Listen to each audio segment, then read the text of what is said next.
72వ స్వతంత్ర దినోత్సవ శుభాకాంక్షలు.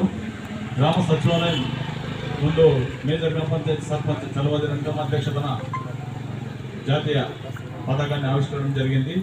అదేవిధంగా ఈ ఏడాది స్వాతంత్ర దినోత్సవానికి ఒక ప్రత్యేకత ఉంది.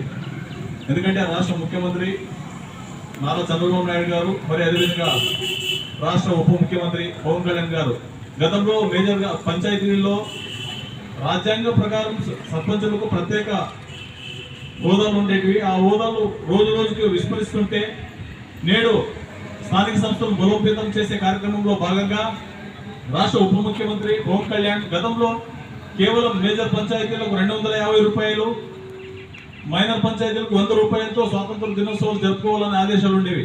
అలాంటిది డిప్యూటీ సీఎం పవన్ కళ్యాణ్ గారు ఏం చేశారంటే మైనర్ పంచాయతీలకు 10,000, మేజర్ పంచాయతీలకు 25,000 నగదులను వెంటనే రిలీజ్ చేస్తూ అవి కూడా పాఠశాలలో విద్యార్థుల నైపుణ్యాన్ని కనపరిచే విధంగా వాళ్లకు స్వాతంత్ర సమరయోధుల జీవన చరిత్ర మరియు అదేవిధంగా పారిశుద్ధ్య కార్యక్రమాల చరిత్రను టాలెంట్ టెస్ట్ ద్వారా వాళ్ళకి బహుమతులు కూడా అందజేయాలనే ఉద్దేశంతో వాళ్లకు అదేవిధంగా జాతీయ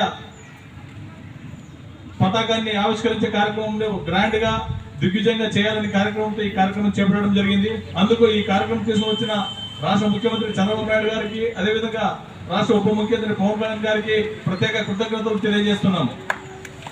అదేవిధంగా ఈ అవకాశం ఇచ్చిన మేజర్ గ్రామ పంచాయతీ సర్పంచ్ చలవది రంగం పెద్దమ్మ గారికి, గ్రామ పంచాయతీ కార్యదర్శి రాజశేఖర్ గారికి ధన్యవాదాలు తెలియజేస్తూ ఈ కార్యక్రమానికి ఇచ్చేసినటువంటి సచివాలయ ఉద్యోగులకు, గ్రామ పెద్దలకు, జనసేన నాయకులకు, పత్రికేయులకు అందరికీ శిరస్సు వచ్చి నమస్కరిస్తూ ఈ అవకాశాన్ని ముగిస్తున్నాను. జై హింద్.